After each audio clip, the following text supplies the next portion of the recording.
ಯೇಸು ತನ್ನ ಶಿಷ್ಯರೊಡನೆ ಪರ್ವತದ ಮೇಲೆ ಮಾಡಿದ ಪ್ರಸಂಗವು. ಆತ್ಮದಲ್ಲಿ ಬಡವರಾಗಿರುವವರು ಧನ್ಯರು, ಪರಲೋಕ ರಾಜ್ಯವು ಅವರದು.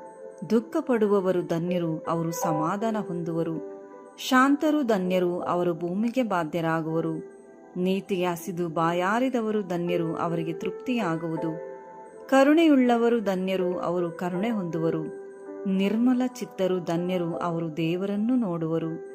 ಸಮಾಧಾನ ಪಡಿಸುವವರು ಧನ್ಯರು, ಅವರು ದೇವರ ಮಕ್ಕಳು ಎನಿಸಿಕೊಳ್ಳುವರು. ನೀತಿಯ ನಿಮಿತ್ತವಾಗಿ ಹಿಂಸೆಯನ್ನು ತಾಳಿಕೊಳ್ಳುವವರು ಧನ್ಯರು, ಪರಲೋಕ ರಾಜ್ಯವು ಅವರದು.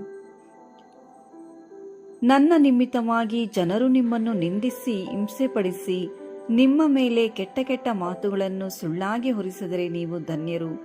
ಸಂತೋಷ ಪಡಿರಿ, ಉಲ್ಲಾಸ ಪಡಿರಿ, ನೀವು ಧನ್ಯರು. ಪರಲೋಕದಲ್ಲಿ ನಿಮಗೆ ಬಹಳ